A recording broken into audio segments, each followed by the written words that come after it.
Let's talk about the pros and the cons of living and working within Manassas, Virginia. I'm Gracie Loebs with Jacobs & Company Real Estate, powered by LPT. Now, Manassas, Virginia is located in Prince William County, which is about 30 miles out from Washington, D.C. And the main reason why people move to Manassas is the variety of different styles of homes. Unlike the western side of Prince William County, with cities like Bristow, Gainesville, Haymarket, you're really going to find the same two styles of homes: the larger single families and the townhomes. Manassas is a little bit different, where you will see a lot of condos, townhomes, one-level homes, two-level homes, and the larger single families as well.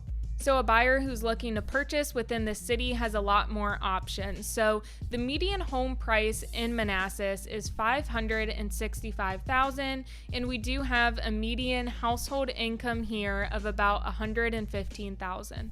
So let's talk about an average sales price between these different home styles. So first we'll start out with condos, which we see a lot of within Manassas, and I'd say these range anywhere from maybe $250 all the way up to $400, depending on the square footage and the location. Something I always tell my buyers to watch out for is the condo fees. A lot of the time when I have somebody who may be looking at a condo, they may actually end up purchasing a townhome, because these condo fees can get very expensive. And we do see most of the time the condo fees increase year over year, and that payment goes straight to the association. So unlike a townhome, it's not going towards your mortgage. I'd say a typical condo fee within Manassas is anywhere from $200 to $350 a month. And then an average sales price, if you're looking to buy a townhome, I'd say anywhere from $400 to $600. If you could find a smaller two-level townhome, or maybe one without a garage, you may be looking at about $450 to $550. But the newer townhomes that they're still building, I'd say you're on that higher range, maybe from $500 to $600.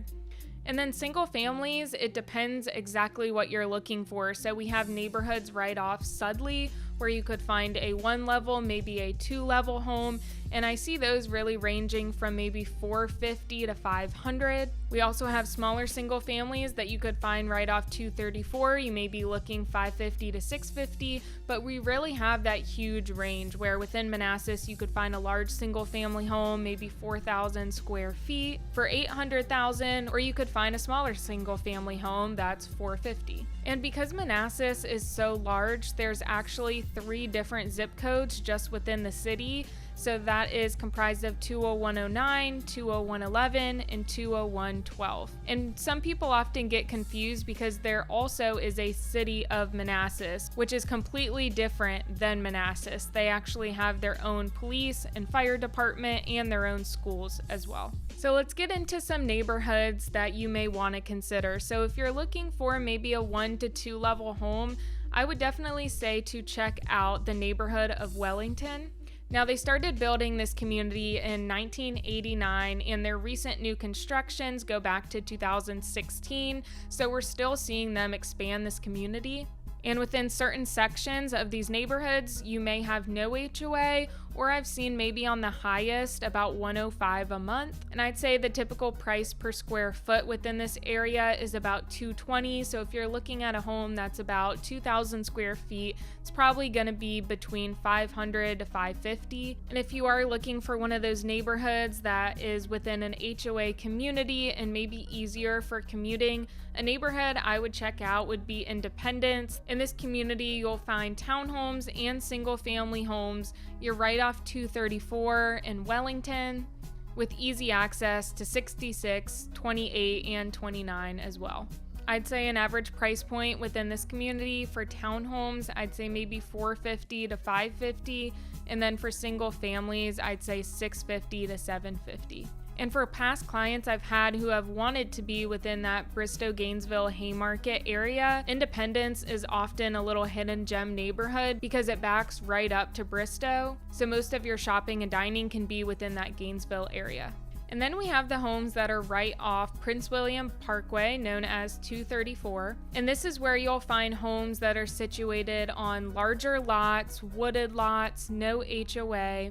And I'd say one of the most affordable areas to check out is right off Lake Jackson. This is where you'll find some modern new homes, but a lot of those log cabins that also have water access as well. Typically, I see prices in here anywhere from $350 to $650 on average. No matter where you choose to live, if you are within Manassas, shopping and dining is all gonna be within a few miles. Lots of grocery stores, restaurants, coffee shops will be just a few miles out. But one of the biggest attractions within this community is Old Town Manassas. This is where you'll find the railway commuter trains that can take you up to DC if you're commuting. And it's also just a historic town where there's lots of shopping and dining. One of my favorite spots to go to is Zandra's, where they have specialty tacos. And they recently opened up a rooftop bar, which is a lot of fun in those spring and summer months. They also have an outdoor ice skating rink within the town, and during the weekends they have lots of different events. So if you go on maybe a Saturday or Sunday, they'll have farmers markets, and if you go on the first Friday of every month, a lot of the streets shut down, so they have live bands and you can go maybe bar to bar and get some drinks.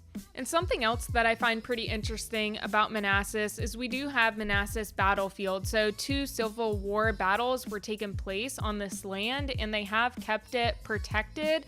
So we're never going to see new homes being built on this land, and there's actually 40 miles of walking trails. So it's a perfect place to go on a walk, run, bike ride, or maybe take your kids out on a nice day. And then a few restaurants that you'll want to check out. First one is Texas Donuts. Now this is a staple in Manassas. It'll probably be the biggest donut you've ever seen, and you at least have to go once. And then we have the land right off University Boulevard, where the current owner built 2 silos, which is a very popular brewery in the area. And also on that same land, they opened up a little venue for events like weddings. And they also own the Black Sheep restaurant, which is one of the nicest restaurants within the area. And it's also been confirmed that now they're starting to build a hotel on this lot as well. And another little hidden gem restaurant that you have to check out for breakfast is the Ashton Family Restaurant. They have the best breakfast and it gets very busy on the weekends, so maybe call ahead before you go. So if you have any specific questions about Manassas, Virginia, or if you're looking to buy or sell within Northern Virginia, I'd love to chat. My name is Gracie Loebs with Jacobs & Company Real Estate, powered by LPT.